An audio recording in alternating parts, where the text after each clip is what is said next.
Admiral Zul'tar flicked his long, blue fingers across the control panel, his 4 eyes narrowing as Earth came into view on the main screen. Such a blue planet, so full of water. Disgusting. How primitive species managed to evolve in such wet conditions was beyond him. "Sir, we're approaching their orbital range," said Lieutenant Krell, his voice annoyingly deferential. "The humans have detected our ship and are sending a welcome delegation." Zul'tar snorted, releasing a small cloud of irritated pheromones. "Of course they have. Probably think we're bringing them shiny toys and advancement beyond their wildest dreams."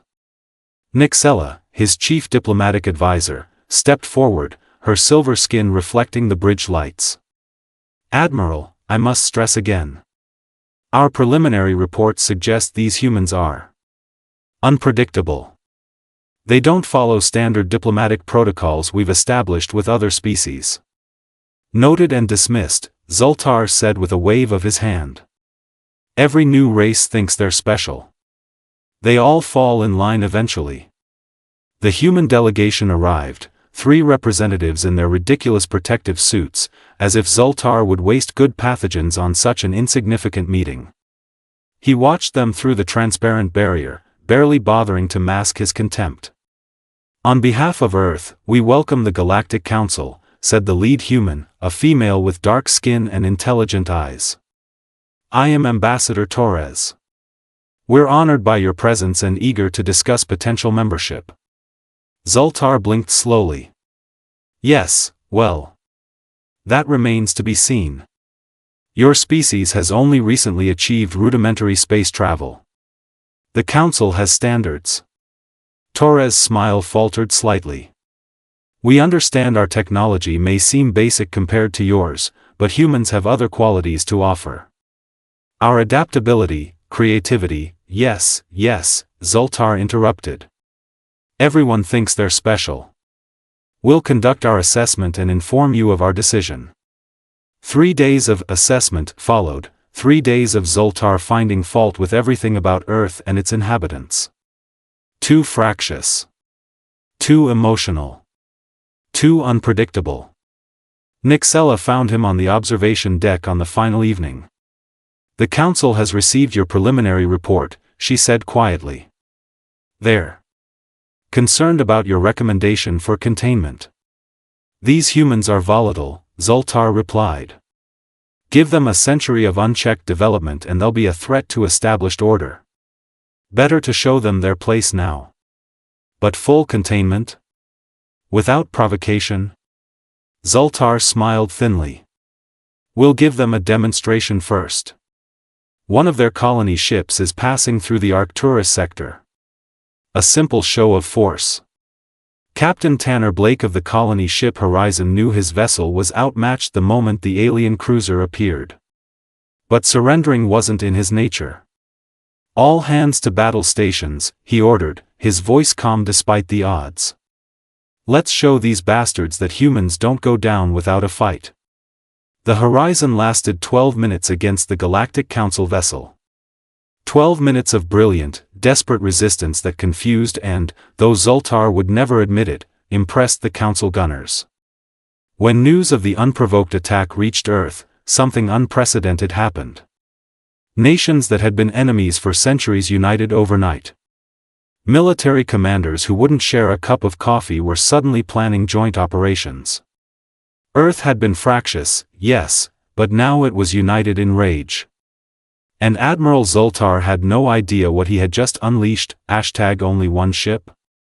Part 2, the Council's miscalculation. The Grand Chamber of the Galactic Council hummed with the self-satisfied murmurs of 200 species.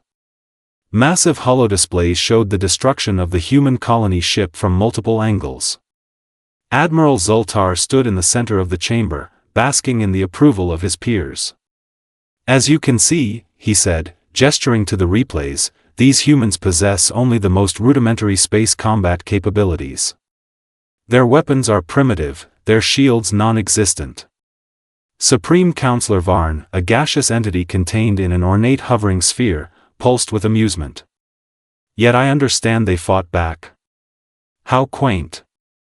Laughter rippled through the chamber. At the far end of the junior analyst's table, Pel'dorn fidgeted nervously, his green scales flushing darker with anxiety. Finally, he raised his hand.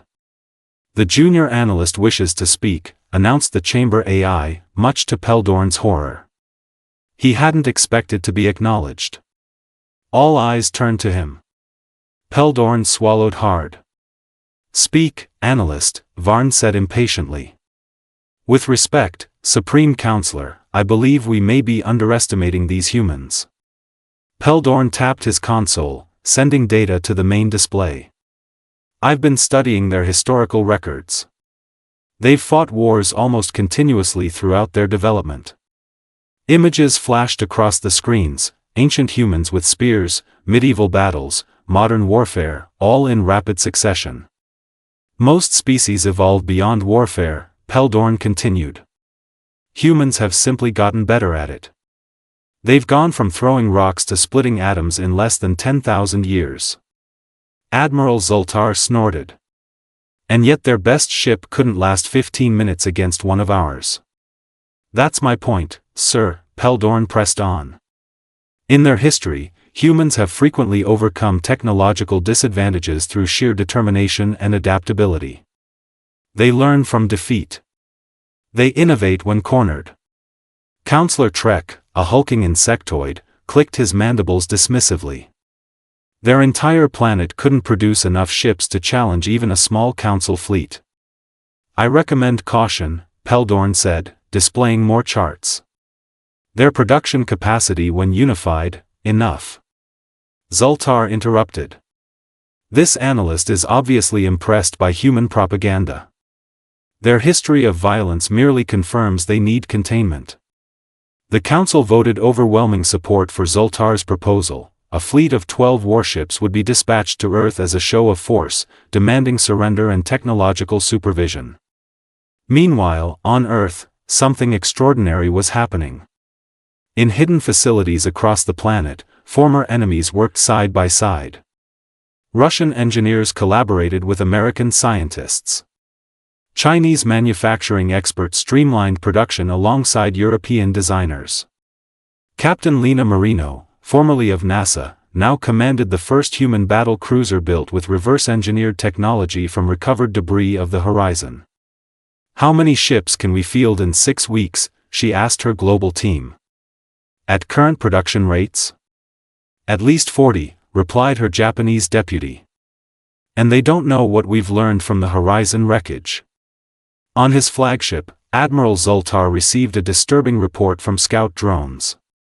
He read it 3 times, unable to believe the data. "This can't be right," he muttered. "Humans can't possibly be building ships this quickly. And these energy signatures. These aren't primitive designs." For the first time since the campaign began, Admiral Zul'tar felt something unfamiliar. Doubt, #only one ship? Part 3, the counterattack. Admiral Zul'tar stood on the bridge of the Indomitable, his flagship leading the Council Armada toward Earth. The 12 warships emerged from hyperspace in perfect formation, their weapon systems primed and ready. Pel'dorn, promoted to senior tactical analyst after his insightful report on human psychology, stood nervously at a console nearby. The promotion was Zul'tar's way of keeping potential critics close, and taking credit if their advice proved useful. "Curious," Zul'tar remarked, studying the sensor readings. "No defensive fleet, not even orbital platforms." He turned to his communications officer. "Open a broadcast channel to their global leaders." Zul'tar composed his features into what he believed was an expression of benevolent authority. "People of Earth. This is Admiral Zul'tar of the Galactic Council. Your unpredictable and violent nature has been deemed a threat to galactic stability. Surrender your military capabilities and accept Council supervision, or face immediate consequences. You have 30 minutes to comply." The bridge crew exchanged smug glances. This would be even easier than they thought. 29 minutes passed. Silence from Earth. "Deploy the fleet in attack formation," Zul'tar ordered. Target their major military installations first. The warships began moving into position around the blue planet. Weapon systems charged. Targeting computers locked onto strategic locations. Admiral, the sensor officer called suddenly, "I'm detecting energy signatures. Hundreds of them. No, thousands. Emerging from the planet's oceans? Its moon?" Pel'dorn rushed to the sensor station, his scales paling. "They've hidden their fleet. And those aren't standard engine signatures."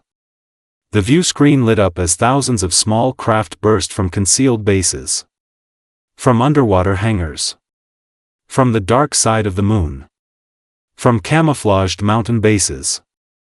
A swarm of vessels, each barely a tenth the size of a Council warship, but moving with astonishing speed and coordination. "Impossible," Zul'tar whispered. "How did they build so many?" The human counterattack began with a tactic the Council had never encountered. The small craft didn't engage directly, instead, they deployed what appeared to be simple metal spheres. Thousands of them, creating a three-dimensional grid around each Council warship. "They're just debris," the weapons officer said dismissively. "Trying to confuse our sensors." Pel'dorn wasn't so sure. "Sir, these objects are generating energy patterns similar to our shield technology, but with modifications I don't recognize." When the spheres activated simultaneously, every Council weapon system went offline. Their carefully calibrated targeting algorithms couldn't penetrate the chaotic energy patterns.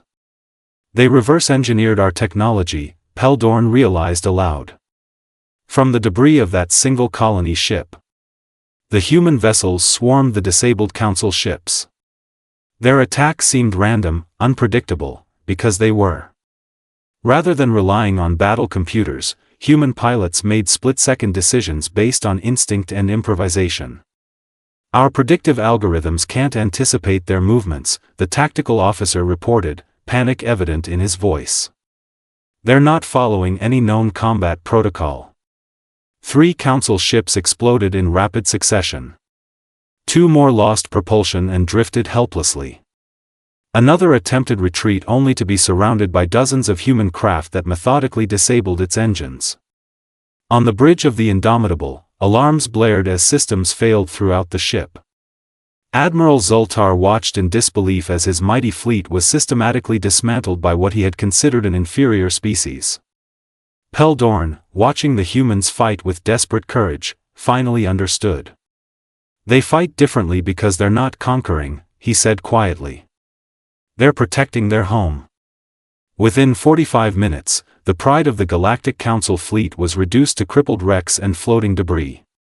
The Indomitable, once the mightiest warship in the galaxy, drifted powerless, at the mercy of the species they had so grievously underestimated. #only one ship?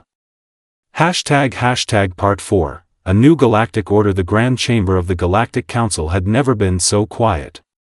Gone was the smug superiority, replaced by a tense silence as the human delegation entered. Captain Lena Marino led the small group, her uniform crisp, her expression resolute but not vengeful. Admiral Zul'tar, no longer wearing his ornate military insignia, sat with the remaining Council leadership. His posture conveyed defeat, but something else lingered in his eyes, a grudging respect. Supreme Counselor Varn's containment sphere hovered forward. "We are prepared to hear Earth's demands," the gaseous entity stated with forced dignity. Captain Marino nodded and activated a holographic display. "These are our terms." The Council members tensed, expecting harsh reparations, territorial demands, or worse. What appeared instead caused a wave of confused murmurs. "Equal representation on the Council for Earth," Marino began. "Technology exchange programs with safeguards for all parties. Independent status for 17 currently subjugated species. Reform of the Council's first contact protocols." Trek clicked his mandibles in disbelief. "No demands for territory? No punitive measures?" Marino's expression remained calm. "We don't want revenge or domination. We want a voice and fair treatment. And we want the same for others. After hours of discussion and clarification, the council representatives looked almost relieved. They had expected vengeful conquerors but found something far more unexpected: reasonable partners. Pel'dorn, watching from a side chamber, felt hope stirring. When Captain Marino approached him afterward, he was startled. "Your analysis of our species was remarkably accurate," she said. "We could use someone with your insight as we build this new relationship." 3 months later, Pel'dorn stood in Earth's new galactic embassy as the official liaison between Earth and the Council. The posting, once considered punishment, was now the most sought-after diplomatic position in the galaxy. Reports from across Council space showed a ripple effect. Species that had quietly accepted Council authority for centuries began asking questions, requesting reforms. Not through violence, but through the diplomatic channels Earth had established. Even more surprising was the day Admiral Zul'tar requested a meeting with Pel'dorn. "I made a fundamental error," the former Admiral admitted, his once proud bearing now tempered with humility. "I saw their fractious nature as weakness. I failed to recognize that diversity of thought creates resilience, not vulnerability." "The humans have a saying," Pel'dorn replied. "The whole is greater than the sum of its parts." On the anniversary of the Horizon's destruction, Pel'dorn attended the dedication of a memorial at the former battle site. A massive sculpture of Captain Tanner Blake's ship stood defiant amid the stars, its broken hull transformed into something beautiful and enduring. Earth's president and representatives from 50 galactic species gathered as the memorial was unveiled. A simple inscription was revealed, glowing against the darkness of space: "Only one ship? That was your first mistake." As Pel'dorn gazed at the monument, he reflected on how a single act of aggression had transformed the galaxy. Humans hadn't conquered through technological superiority or overwhelming force. They had won because they understood something the Council had forgotten: true strength comes from unity in diversity, from turning competitors into collaborators. The galaxy would never be the same. And perhaps, Pel'dorn thought, that was exactly what it needed.